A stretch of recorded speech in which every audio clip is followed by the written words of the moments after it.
নমস্কার। আমাদের এই সমাজে এখনো বহু মানুষ আছেন যারা কুসংস্কারে অন্ধকারে ডুবে আছে। তারা কুসংস্কারটাকেই বিশ্বাস করে, বিজ্ঞানটাকে স্বীকার করে না। একজন মানুষকে সাপে কামড়ালে তখন তারা হসপিটালে যায় না, আজও পর্যন্ত তারা ওঝার বাড়ি ছুটে যায়। তাদের বিশ্বাস ওঝার ঝুড়িবুটিতে সেই সাপে কামড়ানো মানুষ প্রাণে বাঁচবে। এমনই ঘটনা ঘটে গেল বাসন্তী থানার উত্তর মোকামবেড়িয়াতে।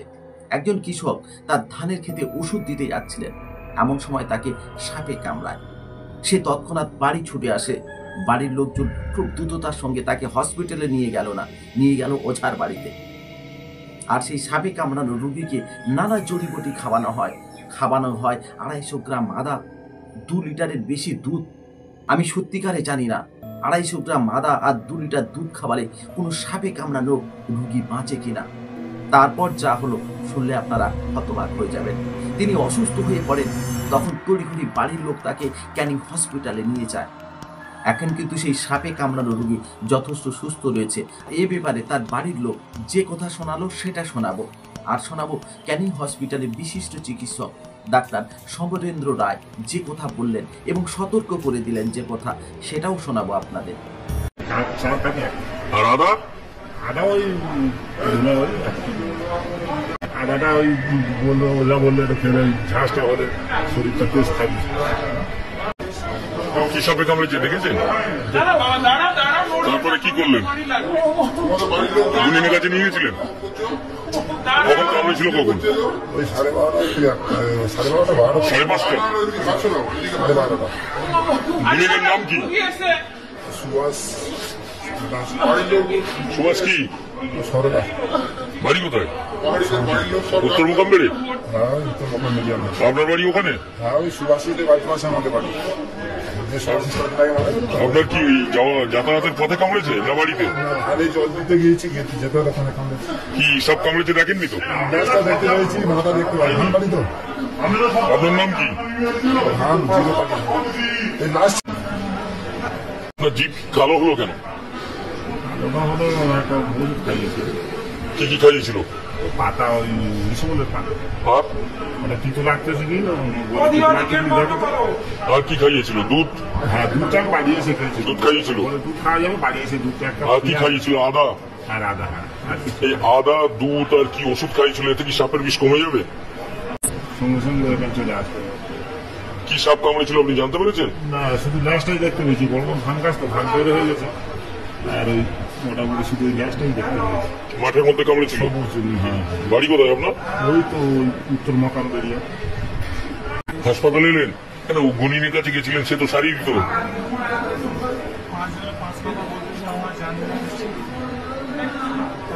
মানে এটা তো বলা যায় যে আপনার স্বামী তো মৃত্যু মুখ থেকে ফিরে এসছে, এরপরে আবার সাপে কামড় দিলে কি গুনিনের কাছে যাবেন? বাড়িতে ফিরে গিয়ে গুনিনকে কিছু বলবেন? পাড়ার লোককে কি বলবেন? ফের গুনিনের কাছে যেতে বলবেন?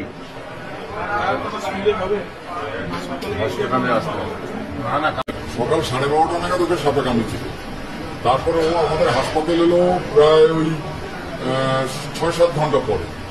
খুব অন্যায় হয়েছে এবং সে ওঝাগুনিনের কাছে গেছিল।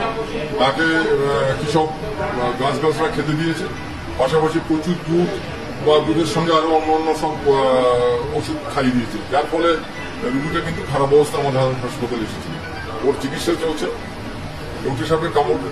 এবং যেটা হয়েছে যে ওর চিকিৎসা, আমরা সাপের কামড়ের চিকিৎসা যা করছি আমরা, তাতে রুগী রেসপন্স করেছে, কিন্তু তার অন্যান্য সমস্যা নিয়ে এসে হাজির হয়েছে।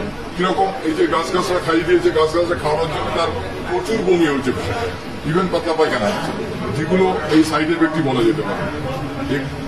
আদা খেলে কি সাপের বিষ কমে? না, কিন্তু ওই রুগীর ক্ষেত্রে দেখা গেল প্রায় 200 থেকে 250 গ্রাম আদা রয়েছে। ভাবুন, একটা রুগীকে যদি 200 গ্রাম আদা খাইয়ে দেওয়া যায় আর যদি ওই 2 লিটার দুধ খাইয়ে দেওয়া যেতে পারে, তাহলে সেই রুগী তো অন্য কারণেই খারাপ হয়ে যাবে। এটা একটা নতুন উপসর্গ দেখতে পাচ্ছি এবছর। এই দুধ খাওয়ানোটা জানি না কারা বলছে এটা, এবং ওঝাগুনিরা এই দুধ খাওয়ানো শুরু করে দিয়েছে। যখন সুযোগ পাবো আবার বলে দেবো, গাছগাছরা নয়, সোজা হাসপাতাল আসুন। সাপে কাটার একমাত্র ঔষধ এভিএস, এবং সেটা প্রয়োগে সব ধরনের সাপে কাটার কিন্তু সুস্থ হয়ে উঠবে। আর দুধ খাওয়াবেন না। দুধের সাথে যে আদা খাওয়াচ্ছে এতে তো মানে ক্ষতি হতে পারে। হ্যাঁ, গ্যাস অম্বল হচ্ছে, পাকস্থলিতে ডিস্টার্ব হচ্ছে, খাদ্যনালী ডিস্টার্ব হচ্ছে, তারপর অন্যান্য সমস্যাগুলো দেখা দিচ্ছে। সেগুলোর চিকিৎসা করতে গিয়ে আমাদের বিড়ম্বনা সৃষ্টি হচ্ছে। বর্তমানে এখন কেমন অবস্থায় রয়েছে? খুবই ভালো আছে, কিন্তু ওই বমি টমি করার জন্য পেটের ব্যথা বা অন্যান্য উপসর্গগুলো প্রকট হচ্ছে। টিভিএস দেওয়া হয়েছে, এবিএস 30টা এবিএস করে গেছে। সুস্থ হতে পারে। নিশ্চয়ই। আপনার নাম? আমার নাম ডাক্তার সংগ্রাম। যে ভিডিও এই পর্যন্ত। দেখা হচ্ছে নতুন কোনো পর্বে, নতুন কোনো এপিসোডে। যাওয়ার আগে একটা কথা, যদি কাউকে কোনোদিন সাপে কামড়ায়, কোনো রকম দেরি করবেন না। 100 মিনিটের মধ্যে আপনি হসপিটালে পৌঁছে যাবেন। প্রত্যেকটা হসপিটালে সাপে কামড়ানোর ইঞ্জেকশন রয়েছে। আর 100 মিনিটের ভিতরে যদি কাউকে এভিএস ইঞ্জেকশন দেওয়া শুরু করা যায়, তাহলে সে প্রাণে বেঁচে যাবে আর 5টা মানুষের মতন সে স্বাভাবিকভাবে জীবনযাপন করতে পারবে। তাই সাপে কামড়ালে কোনো রকম ওঝার কাছে নয়, ঝাড়ফুঁক মন্ত্র দিয়ে বা দুধ খাইয়ে কোনো রোগীকে বাঁচানো যায়নি। ইতিহাসে এই রকম তথ্য কিন্তু আজও পাওয়া যায়নি। তাই কোনো রকম দেরি করবেন না, দ্রুততার সঙ্গে হসপিটালে পৌঁছে যান, আপনার জীবনকে ফিরে পান। সকলকে নমস্কার, ধন্যবাদ। সুস্থ চোখ, ভালো দৃষ্টি মানে চোখের আলো। কম্পিউটারে চক্ষু পরীক্ষা, ছানিয়া অপারেশন, 5 মিনিটে চশমা। গোসহ বাজার ও বারাইপুর। 9733894015। আমাদের কোনো শাখা নেই।